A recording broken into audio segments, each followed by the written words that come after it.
Mi nombre es Damián. Tengo 17 años y esta no es una historia fácil. Es la clase de confesión que quema por dentro, la que se arrastra desde lo más profundo de tus entrañas y te deja vacío. Te la voy a contar, no para que me compadezcas, sino para que entiendas que a veces el monstruo no nace, se construye. Ladrillo a ladrillo, golpe a golpe. Todo comenzó a terminarse anoche, bajo la tenue luz de la luna que se filtraba por la ventana de su habitación. No era la habitación de una niña, no ya. Los pósters de banda seguían pegados en las paredes, pero el aire olía a perfume caro y a mentiras. Valeria, mi mejor amiga. O eso creía el mundo entero. Y allí estaba yo, con mis manos temblorosas cerradas alrededor del frío metal de la llave de tuercas de mi padre. Un objeto pesado, vulgar, que olía a gasolina y a esfuerzo. Un objeto que no pertenecía a ese lugar de suaves edredones y cojines de terciopelo. Ella dormía. Su respiración era un ritmo pausado y tranquilo que me enfureció. ¿Cómo podía dormir así, tan plácidamente, con todo lo que había hecho? Su rostro, en la penumbra azulada, parecía el de un ángel, una perfecta y hermosa mentira.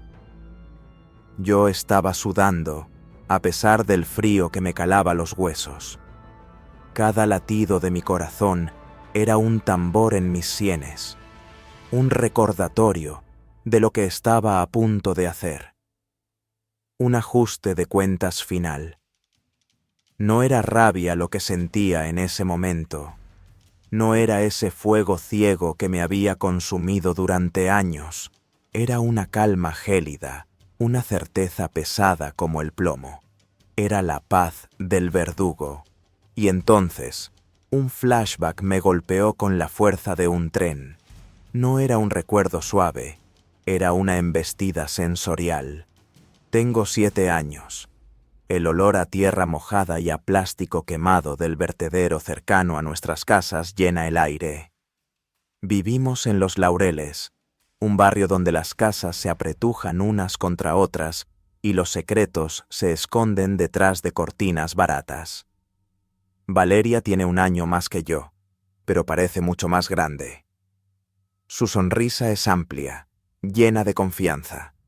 Para mí, ella es el sol. Juntos, somos invencibles.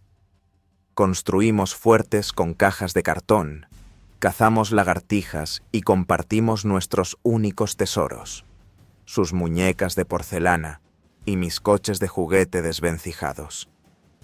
Su familia tiene un poco más de dinero que la mía. Su padre tiene un trabajo estable. El mío se desvanece en el aire como el humo de sus cigarrillos. Ella es mi refugio, el único ser que no me mira con lástima o desdén. Pero el sol quema. La primera vez que noté el cambio fue un día de verano.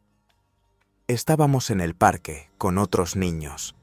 Yo llevaba una camiseta vieja con un pequeño agujero en el hombro. Valeria señaló hacia él con su dedo regordete. «Pareces un mendigo, Damián», dijo. Los otros niños rieron. No fue lo que dijo, fue cómo lo dijo, con una punta de diversión, como si mi pobreza fuera un chiste curioso. Me sonrojé. Ella me pasó el brazo por los hombros. «Es broma, tonto. Eres mi mendigo favorito». La abracé, pero algo se había quebrado. Una pequeña grieta en nuestro mundo perfecto. Los años pasaron. La grieta se hizo más ancha, más profunda. A los 12, la confianza de Valeria se había convertido en crueldad. Ya no éramos niños jugando en el vertedero. Éramos adolescentes, y en la jungla del instituto, Las jerarquías lo eran todo. Ella ascendió rápidamente. Popular, bonita, despierta. Yo me quedé atrás, torpe, con la ropa heredada y esa timidez que se interpreta como debilidad. Empezó a llamarme Carroña, un apodo que surgió de nuestros juegos infantiles en el basurero. Carroña, espabila. ¿Trajiste los libros, Carroña? Al principio, creí que era un código entre nosotros, un guiño a nuestro pasado. Pronto entendí que era una marca, una forma de recordarme mi lugar. Las burlas se volvieron más afiladas, más públicas. Se reía de mis zapatos gastados, de mi pelo cortado por mi madre, de la forma en que me sonrojaba cuando me tocaba leer en voz alta. Lo peor era la audiencia. Sus nuevos amigos, los populares, coreaban sus gracias. Yo era su payaso personal, y yo lo permitía, porque a veces, cuando nadie miraba, seguía siendo mi Valeria. Me pasaba los apuntes que ella tenía perfectos, me defendía de algún matón ocasional, y en las raras tardes que pasábamos a solas, volvíamos a ser los niños de los laureles. Era un ciclo envenenado. Un día, veneno. Al siguiente, un antídoto de cariño que me mantenía enganchado. Mi lealtad era una enfermedad. El abuso no era solo verbal. Recuerdo una vez, a los 14 años, que me escondí en el baño del instituto, luchando por contener las lágrimas después de que ella, en medio del comedor, hubiera imitado la forma en que mi padre, a veces borracho, hablaba arrastrando las palabras. El olor a desinfectante barato me hacía arder los ojos. El sonido de su risa, aguda y clara, resonaba en mi cabeza. Me mordí el puño hasta sacarme sangre para no gritar. El sabor a cobre y a humillación se me quedó grabado. Ella jamás se dio cuenta. O quizás sí, y simplemente no le importó. El entorno familiar era otra capa de mi infierno. Mi madre, una mujer cansada que olía a fritura y a resignación, siempre me decía: «Aguanta, mi niño. La vida es así». Mi padre, un fantasma amargado que dejó de verme el día que perdió su tercer trabajo, solo gruñía desde su sillón. No había refugio en casa. Valeria era mi único punto de referencia, incluso si ese punto me apuñalaba una y otra vez. Era mi verdugo y mi único consuelo, una paradoja que me estaba devorando vivo. El gran secreto, la traición definitiva, ocurrió el día de mi 15º cumpleaños. Mi familia no tenía dinero para un regalo, pero mi madre horneó un pastel, un simple pastel de vainilla. Para mí era un tesoro. Lo llevé a escondidas a casa de Valeria, emocionado por compartirlo con ella, lejos de las miradas del instituto. Cuando llegué, la escuché reírse dentro. No estaba sola. Estaba con Marco, el capitán del equipo de fútbol, el chico al que yo admiraba y temía en igual medida. Me quedé paralizado en el porche, escuchando. «Es patético», decía la voz de Valeria, dulce y cortante como un cuchillo de miel. «Cree que seguimos siendo mejores amigos. Es mi mascota, Marco. Útil para los deberes y para sentirse bien conmigo misma. ¿Sabes que hoy es su cumpleaños? Seguro que su madre le ha hecho ese pastel horrible que huele a pobre». La palabra pobre resonó en mis oídos como un disparo. No me moví, no pude. Sentí cómo el pastel se me resbalaba de las manos y se estrellaba contra el suelo de cemento. La masa blanca y la crema se esparcieron como mis pedazos rotos. No me volví para irme. Me quedé allí, mirando el desastre a mis pies, hasta que la puerta se abrió. Valeria me vio. Su rostro pasó de la sorpresa a una irritación veloz. «Damián, ¿qué haces aquí?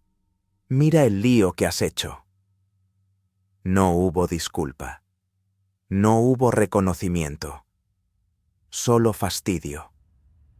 Esa noche, en mi habitación, con el olor a vainilla podrida pegado a mis zapatos, supe que algo dentro de mí había muerto para siempre. Ya no era un niño herido. Era otra cosa. Algo que estaba aprendiendo a odiar. Ese fue el punto de quiebre. La grieta se convirtió en un abismo. Dejé de llorar. Dejé de esperar que las cosas cambiaran. Empecé a observar, a planear. La venganza dejó de ser un deseo ardiente para convertirse en un proyecto frío. Empecé a frecuentar su casa con más normalidad que nunca. Me volví el mejor amigo otra vez, el más leal, el más confiable. Ayudaba con sus proyectos, escuchaba sus dramas amorosos, cargaba con sus secretos. Me convertí en la sombra perfecta. Y ella, ciega en su arrogancia, nunca lo sospechó. ¿Por qué iba a hacerlo? Para ella, yo solo era carroña. Y la carroña, se supone, no muerde. Y así, llegamos a anoche. Al clímax. Al final del camino que ella misma había pavimentado con sus risas y sus desprecios. Mi plan era simple, demasiado simple. No quería que fuera elaborado, quería que fuera personal, brutal, como lo había sido el maltrato. No era un asesinato, era una ejecución. Mis dedos se ajustaron alrededor del mango de goma de la llave. El sudor en mi palma hizo un pequeño sonido húmedo. Valeria se movió, murmuró algo en sueños. Una sílaba que sonó como mi nombre. El corazón se me detuvo. ¿Era una súplica? Un último reconocimiento. Number. Era otra ilusión, otro espejismo en el desierto de nuestra amistad. Esa sílaba, ese susurro que sonó como mi nombre, se desvaneció en el aire quieto de la habitación. No fue un llamado, fue un espasmo, un eco sin significado, y ese eco apagó cualquier último vestigio de duda. La calma gélida que me envolvía se solidificó en hielo puro. Ya no temblaba. Mis músculos estaban tensos, listos. Era el momento. Avancé. El suelo de madera crujió levemente bajo mis pies, un sonido que para mí fue tan ensordecedor como un trueno. Ella no se despertó. Respiré hondo. El aire olía a su champú de coco y a la cera de la vela que ardía en su mesita de noche. Una fragancia dulzona que de repente me resultó nauseabunda. Era el olor de la falsa inocencia. Mis ojos se ajustaron a la penumbra. La vi con una claridad terrible. Tenía un brazo bajo la almohada, el otro descansando sobre el edredón rosado. Su boca entreabierta. Era vulnerable, humana. Por un instante, un destello de lo que fuimos, de los dos niños en el vertedero, atravesó mi mente como un relámpago doloroso. Lo apagué. Ese niño había muerto hacía años, aplastado bajo el peso de sus burlas. No es una persona, me repetí en un murmullo silencioso.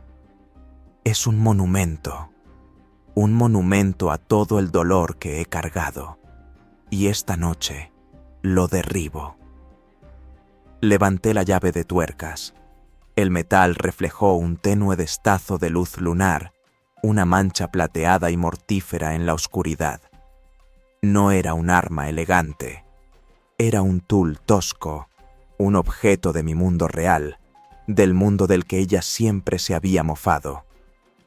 Era perfecto. El primer golpe no fue planeado. Fue un estallido de todo lo reprimido. Cayó con un sonido sordo y húmedo contra su sien. No fue un golpe fuerte, no al principio. Fue más bien un impacto seco, un crujido óseo que me heló la sangre a pesar de la determinación. Valeria emitió un sonido gutural, un quejido ahogado de sorpresa y agonía.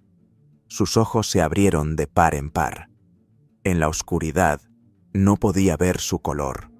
Solo dos círculos negros y profundos, llenos de una incomprensión absoluta. Me miró.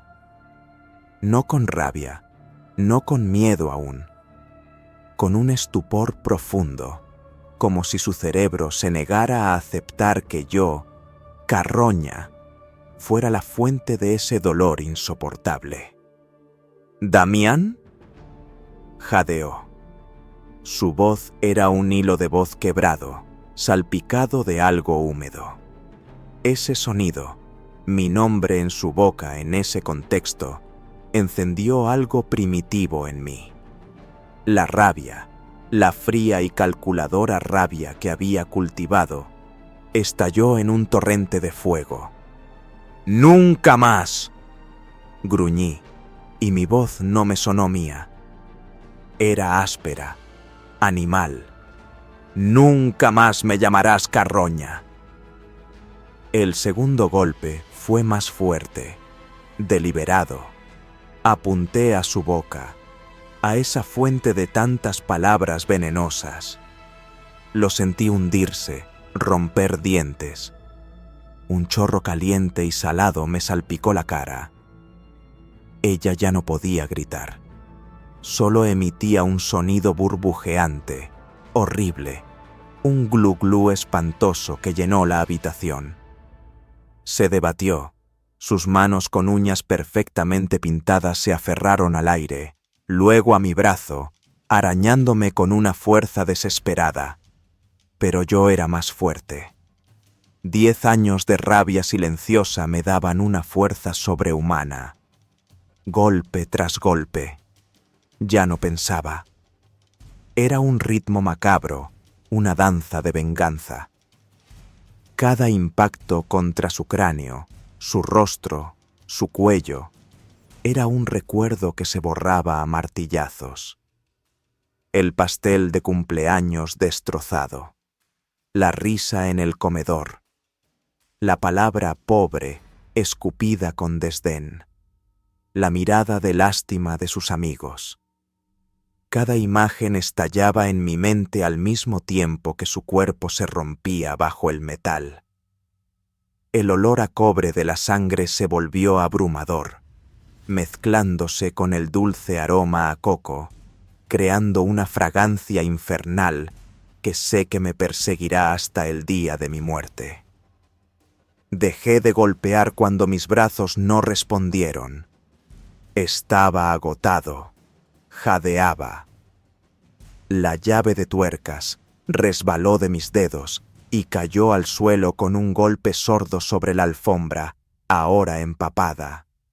Me quedé allí, de pie, mirando lo que había hecho.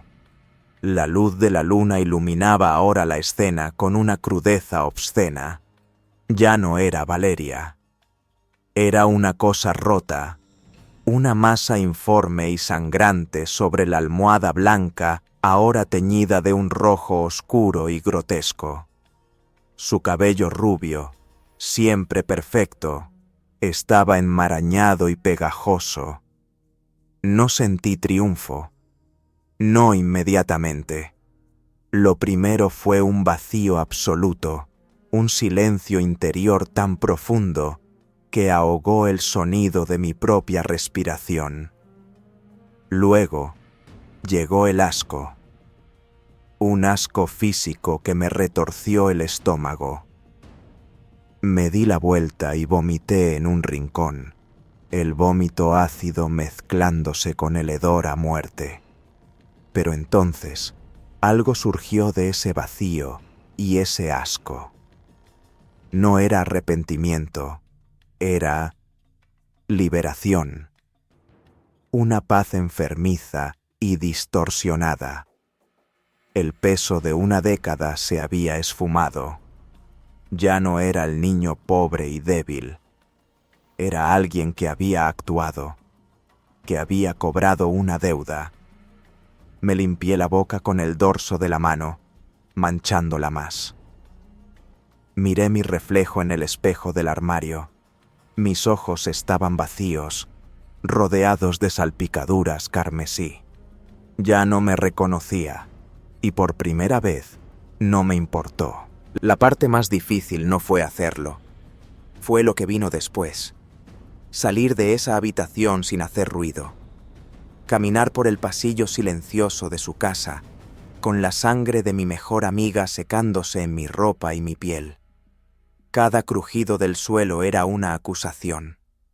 Abrí la puerta de entrada y salí a la noche fría. El aire limpio me golpeó como un bofetón, un contraste brutal con el hedor a carnicería que acababa de dejar atrás. No corrí, caminé, con paso firme, como un sonámbulo. Sabía que no podía ir a mi casa, no aún. Me dirigí al viejo vertedero, el lugar donde todo había comenzado. Entre los esqueletos de neveras y montañas de basura, me arrodillé y cavé un hoyo poco profundo con las manos. Enterré la llave de tuercas y mi chaqueta manchada. Me quedé allí, temblando, no de frío, sino de la descarga adrenalínica, mirando mis manos sucias de tierra y sangre seca. Eran las manos de un asesino, las manos de un hombre libre. Al día siguiente, el mundo estalló. El descubrimiento, los gritos de su madre, las sirenas, la policía en la escuela. Todo era un zumbido lejano, una película que veía desde detrás de un cristal. Fingí conmoción, dolor, incredulidad. Lo hice tan bien que yo mismo casi me lo creí. Lloré cuando los demás lloraban. Abracé a sus padres, a quienes siempre había considerado casi familia, y en sus ojos solo veían al pobre Damián, destrozado por la pérdida de su única amiga. Nadie sospechó del chico tranquilo, del Carroña. ¿Por qué iban a hacerlo? Yo era la víctima colateral de la tragedia. El plan había funcionado a la perfección. Había conseguido mi venganza y había salido limpio. O eso creía, porque las consecuencias, te lo aseguro, nunca son las que esperas. No vienen de donde las buscas. Lo que sucedió después, las traiciones que salieron a la luz y la revelación final que lo cambió todo. Eso es lo que realmente me rompió. Durante semanas, fui el doliente perfecto. Asistí al funeral vestido con un traje prestado que me quedaba grande, una silueta flaca y quebrada entre la multitud de luto. Vi su ataúd descender a la tierra, el mismo suelo donde jugamos de niños. No derramé una lágrima falsa. Mi dolor era real, pero no era por la Valeria que todos lloraban. Era por el niño que fui, por la amistad que ella misma asesinó mucho antes de que yo acabara con su vida, por los dos fantasmas que éramos. La policía me interrogó. Fui dócil, transparente. Hablé de nuestra amistad, de nuestros secretos de infancia, incluso de sus cambios de humor. Les di una verdad cuidadosamente editada. Ellos vieron a un chico traumatizado, vulnerable. Mi coartada era mi propia lealtad. ¿Quién podría creer que Carroña, el amigo fiel, sería capaz de tal monstruosidad? Me archivaron como un testigo, no como un sospecho. Creí que lo había logrado, que había salido limpio, que la pesadilla había terminado y que, por fin, podría respirar sin el peso de su desprecio. Pero la venganza es un boomerang envenenado. Y el golpe de retorno no vino de la ley, vino de un lugar que nunca anticipé. Una tarde, un mes después del funeral, la madre de Valeria, la señora Estela, me llamó a su casa. Su rostro estaba demacrado, surcado por un río de lágrimas secas. La casa, antes llena de la energía vibrante de su hija, ahora era un mausoleo de silencios y recuerdos. Damián, dijo. Su voz era un susurro áspero. Eras su mejor amigo. Hay algo que no cuadra. No puedo dormir. Necesito entender. Mi corazón se aceleró, pero mantuve la calma. Asentí, con los ojos bajos, la imagen de la pena. Ella me llevó a la habitación de Valeria. La cama había sido cambiada, la alfombra lavada a fondo, pero yo aún podía percibir el fantasma del cobre en el aire. La señora Estela abrió el cajón inferior del escritorio de su hija, uno que siempre estaba con llave. Encontré esto escondido, dijo, y su voz se quebró. Sostenía un diario con una tapa de terciopelo azul. Lo he leído todo, y hay cosas sobre ti, Damián, cosas terribles. El mundo se detuvo. Un zumbido agudo llenó mis oídos. ¿Había documentado ella su propio abuso? ¿Sería esta, al final, mi condena? Un diario lleno de burlas y confesiones de crueldad. La señora Estela abrió el diario en una página marcada. Sus manos temblaban. Ella escribió sobre lo mucho que te admiraba, sobre lo culpable que se sentía. Mis ojos se clavaron en ella. ¿Qué? ¿Admiración? ¿Culpa? No tenía sentido. Leyó esto, insistió, pasándome el diario. Forcé mi mirada hacia la página. La letra de Valeria, pulcra y con bucles elegantes, bailaba ante mis ojos. Y entonces leí, y el suelo se abrió bajo mis pies. Hoy otra vez me sorprendí siendo horrible con Damián. Le dije que su sudor parecía de mendigo. La mirada en sus ojos me partió el alma. ¿Por qué lo hago? Es un ciclo del que no puedo salir. Papá siempre le dice a mamá, cuando cree que no escucho, ese chico es un lastre, una mala influencia.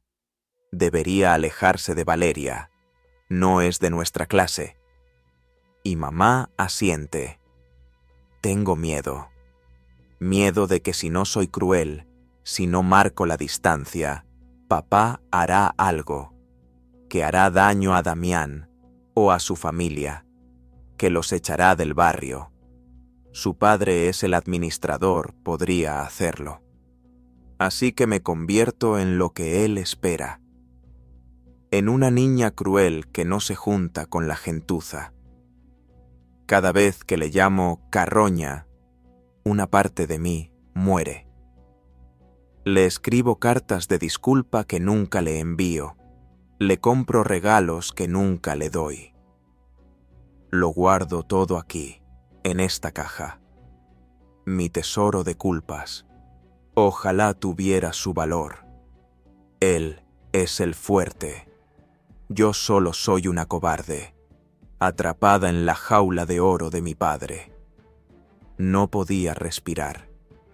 Las palabras se convertían en cuchillas, girando en mi interior, destrozando cada certeza, cada justificación. No era maldad, era miedo. Miedo a su propio padre, miedo a las consecuencias de ser mi amiga. Su crueldad no era un deporte, era un escudo, una actuación desesperada para protegerme a mí de una amenaza mayor que yo nunca vi, porque ella siempre se interpuso. La señora Estela me miró, y en sus ojos no había acusación, solo un dolor infinito y compartido. Ella te quería, Damián, con todo su corazón, y vivía aterrorizada. Yo lo sabía, y no hice nada. Mi marido es un hombre muy estricto, con ideas muy fijas sobre el estatus y las amistades. La traición no solo era de Valeria hacia mí, era de sus padres hacia ella. Era un nido de mentiras familiares donde nuestra amistad fue la víctima sacrificial. Señaló una pequeña caja de madera en el cajón. Con manos temblorosas, la abrí. Dentro había montones de papeles doblados. Cartas. Para Damián, disculpándome por lo de hoy. Para Damián, espero que aún podamos ser amigos. Para Damián, feliz cumpleaños, de verdad. Y un pequeño coche de juguete, nuevo, idéntico a los que teníamos de niños. El regalo que nunca me dio. El sonido que salió de mi garganta no fue humano, fue el de un animal herido de muerte. Me desplomé de rodillas frente al escritorio, agarrando esas cartas, ese coche. El peso de lo que había hecho me aplastó con una fuerza 1000 veces mayor que toda la rabia que había acumulado. No había matado a mi verdugo, había matado a mi única aliada, a una prisionera más, en una celda diferente. La había liberado de la única manera monstruosa que se me ocurrió, sin entender que su cadena era la que me protegía. La venganza perfecta se convirtió, en un instante, en la condena eterna. Maté a la persona que, en su manera torpe y aterrada, intentaba salvarme. Maté al niño que fui y a la niña que ella era en secreto. Mi libertad era una ilusión. Ahora vivía en la cárcel más segura, la de mi propia conciencia. Y aquí estoy ahora, no frente a un juez, sino frente a ti. No me arrepiento del dolor que le causé, porque ese dolor era real. Me arrepiento de no haber sido lo suficientemente fuerte, ni entonces ni ahora, para ver más allá de mi propio rencor. Me arrepiento de no haber sido el amigo que ella, en el fondo, necesitaba que fuera. La venganza no cura las heridas, cava una nueva, más profunda, que se infecta con la verdad. Esta es mi confesión. No busca perdón, porque es imposible. Busca ser una advertencia, una llamada de atención brutal. La crueldad a menudo es el grito de auxilio de alguien que está atrapado, y la justicia por tu propia mano es una losa que terminas cargando tú solo, para siempre. Si esta historia te ha removido por dentro, si te ha hecho pensar en el peso de las acciones y las palabras, no la dejes pasar. Comparte tu opinión en los comentarios. Like si crees que es importante hablar de estas cicatrices que no se ven. Y suscríbete para no perderte las historias que realmente importan. Porque a veces, El corazón se rompe para que los ojos se abran. Los míos, ya es tarde. Espero que los tuyos no.